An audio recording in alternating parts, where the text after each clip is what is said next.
Germany के जो defence minister हैं वो आए हैं इंडिया।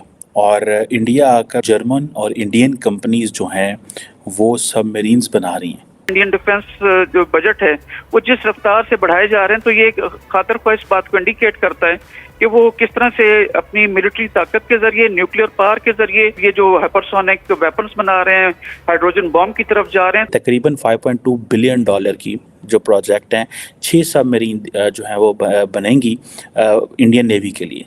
हम लोग तो आईएमएफ के ऐसे चुंगल के अंदर फंसे हैं। इंडिया ने एक दफा आईएमएफ के पास गए, उसके बाद वो सीधे हो गए, मतलब दे फिक्स्ड एवरीथिंग। कोई मुल्क जो इंडिया आ रहा है वो बिलियंस ऑफ डॉलर से नीचे प्रोजेक्ट लेके नहीं आ रहा। श्रीलंका से तो लोग डील करना चाह रहे हैं, हमारे से नहीं डील करना चाह रहे। यहाँ से इन्वेस्टर जो है वो अब श्रीलंका की तरफ जाने का सोच रहे हैं। इतने बुरे हालात हो चुके हैं पाकिस्तान के। इंडिया का जो है वो एक ग्रेटर डिजाइन साफ नजर आता है कि जिसमें वो पाकिस्तान को न सिर्फ हिस्सों में तोड़ना चाहता है। पाकिस्तान की वाकई बात है कि आप अपने मुल्क की खुद बदनामी करते हैं।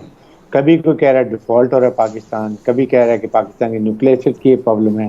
पाकिस्तान ने हर समय एक गंदे 2 टके के बिचौलिए जैसा व्यवहार करा है। इंडिया जो है वो अपनी सारी skilled workforce German skilled workforce के साथ में लाएगा। अमेरिका की तो बात ही नहीं करें।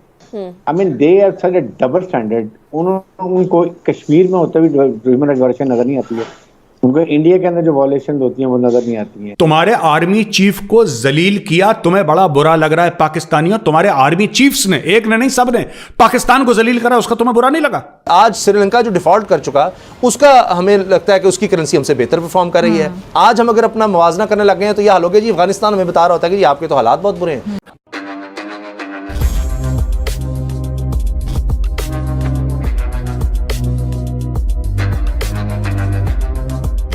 नमस्कार दोस्तों, जैसे ही जर्मनी रिसेशन में आया है उसके बाद जर्मनी के डिफेंस मिनिस्टर भागते हुए भारत आए हैं।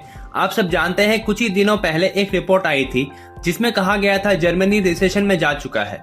तो दोस्तों अब इस रिसेशन से बाहर निकलने के लिए जर्मनी के डिफेंस मिनिस्टर भारत आए हैं, जिसमें उन्होंने कहा कि जर्मनी अपना सबमरीन बेचना चाहता है भारत को। और इसके लिए आज सुबह ही जर्मनी के डिफेंस मिनिस्टर भारत पहुंचे हैं, जहां भारत के रक्षा मंत्री राजनाथ सिंह जी ने उन्हें रिसीव किया। और साथ में जर्मनी के डिफेंस मिनिस्टर को गार्ड ऑफ ऑनर भी दिया गया भारतीय सेना द्वारा। जिसके बाद उन्होंने राजनाथ सिंह जी से बात की और एक प्रेस कॉन्फ्रेंस दिया, जिसमें उन्होंने कहा कि वे भारत को अपना न्यूक्लियर पावर सबमरीन बेचना चाहते हैं। और उन्होंने ये भी कहा कि जर्मनी भारत के हर एक रिक्वायरमेंट को पूरे करने के लिए तैयार है। तो चलिए दोस्तों इसी पर आगे पाकिस्तानी मीडिया का रिएक्शन देखते हैं। जर्मनी के जो डिफेंस मिनिस्टर हैं वो आए हैं इंडिया। और इंडिया आकर वो जो बड़ा काम हो रहा है वो ये है कि जर्मन और इंडियन कंपनीज जो हैं वो सबमरीन्स बना रही हैं। और ये आप समझ लें कि एक बहुत बहुत बड़ी डेवलपमेंट है इंडिया और जर्मनी के ताल्लुकात के अंदर। और इसमें लार्जली अगर आप इसको देखें, ये बेसिकली ये अमेरिका के इंटरेस्ट में भी है, ये इंडिया के इंटरेस्ट में भी है, ये जर्मनी के इंटरेस्ट में भी है। लेकिन जर्मनी ये महसूस करता है कि भारत की जो डिपेंडेंस है वो रशिया के ऊपर बहुत ज़्यादा है। सो ये जो इंडिया की जो रिलायंस है रशिया के ऊपर, ये जर्मनी के इंटरेस्ट में नहीं है। ये जर्मन डिफेंस मिनिस्टर जो बोरिस पिस्टोरियस है ये उन्होंने कहा है। अब ये देखें कि ये किस तरह वो चीज़ें मैनेज कर रहे हैं। अब उनको इस बात का पता है कि जो प्राइम मिनिस्टर मोदी हैं, प्राइम मिनिस्टर मोदी बेसिकली पसंद करते हैं मेक इन इंडिया। अच्छा, जब वो मेक इन इंडिया पसंद करते हैं तो उनको तो ये चीज़ अच्छी लगेगी कि इंडिया और जर्मनी जो है वो सबमरीन्स बनाएं। और ये एक समझ लें कि ये एक बहुत बड़ी जिसे वो कहते हैं ना चेंज होने जा रही है। इससे पहले आपको पता है यूएस डिफेंस मिनिस्टर भी होके गए हैं लॉयड ऑस्टिन, मैं उसके ऊपर भी बात करूँगा। वो जो करके गए हैं वो क्या क्या करके गए हैं और किस डायरेक्शन में लेके गए हैं। लेकिन जर्मन डिफेंस मिनिस्टर का ये इंडिया को कहना आए सबमरीन बनाए, पाकिस्तान तो जड़ा ना खजल हो चला एक एक दो सबमरीना यूरोप एंड अदर ममालिक से लेते लेते। चाइना हमें वो सारी बातें दे रहा है, लेकिन when it comes to China तो quality always come in the way. Quality हमेशा वो डिस्कशन होती है। और अब ये सारे के सारे डिफेंस मिनिस्टर जो थे या जो डिफेंस के जो लोग थे वो शंग्रीला डायलॉग पे आए हुए थे, और उन्होंने कहा है कि जी हम 21st सेंचुरी के जो जितने भी चैलेंजेस हैं उनको एड्रेस करना है, और इससे पहले वो इंडोनेशिया गए हुए थे। सो ये आप ये इमेजिन कर लें कि किस तरह वो चीज़ें जो हैं वो आइंदा मुस्तकबिल में लेके चलना चाहते हैं। और सुनने में आ रहा है कि तकरीबन $5.2 बिलियन की जो प्रोजेक्ट हैं, 6 सबमरीन जो हैं वो बनेंगी इंडियन नेवी के लिए। सो $5.2 बिलियन। सो कोई मुल्क जो इंडिया आ रहा है वो बिलियंस ऑफ डॉलर से नीचे प्रोजेक्ट लेके नहीं आ रहा, और इसके लिए एक प्रिलिमिनरी एग्रीमेंट और मेमोरेंडम ऑफ अंडरस्टैंडिंग जो था वो साइन होगा। फिर डिफेंस मिनिस्टर और ये जो है वो ये सारी चलेंगे। फिर दिल्ली से लोग इंडिया जाएंगे, जर्मनी जाएंगे,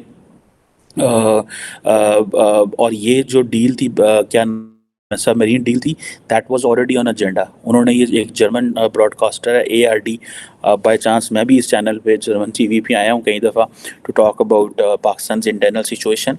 और अगर आप ये सारे का सारा ये रोल देखें कि ये सारी की सारी जो डेवलपमेंट देखें तो आपको पता चलेगा कि इंडिया को अमेरिका क्या दे रहा है, जर्मनी क्या दे रहा है। फॉर एग्जांपल आप यही एनालिसिस कर लें कि जब क्या नाम है उसका लॉयड ऑस्टिन आए तो एक रोड मैप के ऊपर बात हुई है। इंडिया और अमेरिका जो है वो रोड मैप की बात कर रहे हैं, किसके लिए? For defence industry cooperation. और ये कुछ जारी बात है फॉर द फ्यू ईयर्स। और ये आप देखें कि ये जो 2 दिन का लॉयड ऑस्टिन का विजिट था, ठीक है, इसको जो टर्म दी गई है, जैसे कहते हैं ना लार्जर एक टर्म दी गई है, उसको कहते हैं ambitious new road map. Ambitious new road map means कि ਇਹਦੇ ਵਿੱਚ ਅੱਗ ਹੀ ਅੱਗ है, mean there is a lot more which will happen, there is something that is attractive for both। और ये फास्ट ट्रैक पे हाई प्रायोरिटी को डेवलपमेंट को प्रोडक्शन प्रोजेक्ट्स हैं इसमें।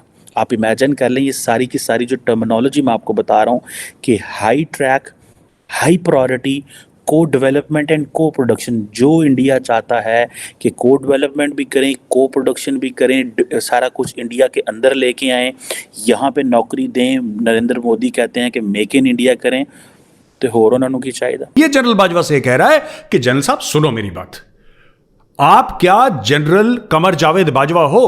जनरल बाजवा को डर लगा, जनरल बाजवा ने बोला मैं वो हुई नहीं, मैं वो हुई नहीं। फिर जब ये वीडियो बनाना इसने जारी रखा इस बंदे ने, तो फिर जनरल बाजवा कहता मैं पुलिस को बुला लूंगा। तो ये बंदा कहता है यार तुम पुलिस को बुलाने की बात कर रहे हो, थैंक गॉड यहां पे पुलिस है, पुलिस नहीं होती ना मैं यहीं पे मार लगानी थी तुम्हारी। ये बोल रहा है जनरल बाजवा को, ठीक है। और ये जनरल बाजवा को और पूरा अफगानिस्तान पाकिस्तान ने क्या करा इसके बारे में गंदी गंदी गालियां दे रहा है। अच्छा, पाकिस्तानियों को भी ये नहीं पता, पाकिस्तानी भी सपोर्ट कर रहे हैं यार। पाकिस्तानी कह रहे हो मजा आ गया जी, मजा आ गया, टाइट कर दिया बिल्कुल जनरल बाजवा को, टाइट कर दिया फौजी को, टाइट कर दिया। अरे बेवकूफ, तुम्हारे मुल्क की फौज का सरबरा था वो 6 साल, अच्छा था बुरा था जैसा भी था। ये इमरान खान ने ना ऐसा एक जहर डाल दिया पाकिस्तान की रगों में, ऐसी बात नहीं है कि वहां पर जहर था नहीं, इसने दूसरे किस्म का जहर डाल दिया कि औरतों के सामने गाली गलौज करो। मैं आपको भारत के पिछले 5 आर्मी चीफ जो अभी हैं जनरल मनोज पांडे, उनके पहले की 5 आर्मी चीफ्स के बारे में बताता हूं और उनकी लोकेशन बताता हूं। उनके पहले थे जनरल मनोज मुकुंद नरावने।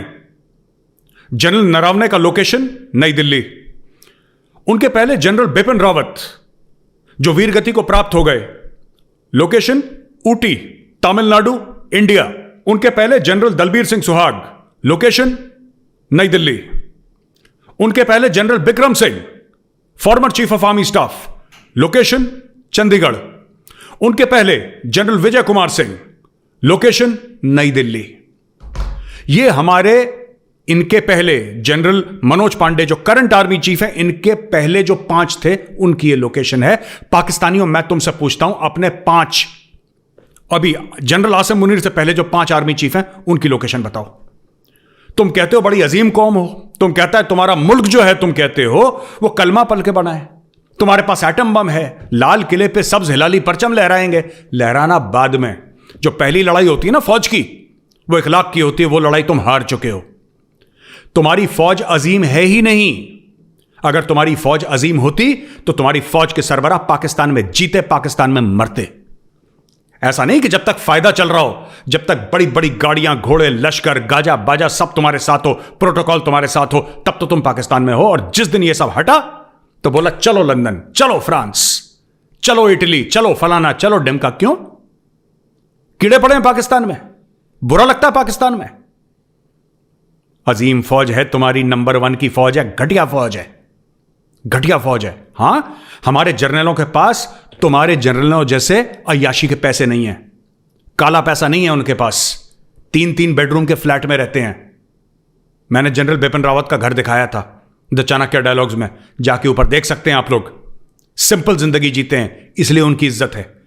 जब हमारे आर्मी चीफ रिटायरमेंट के बाद जब सड़क पे चलते हैं ना, लोग आके उनके पैर छूते हैं और तुम्हारे यहां उनके मुंह पे थूकते हैं। अजीम फौज है।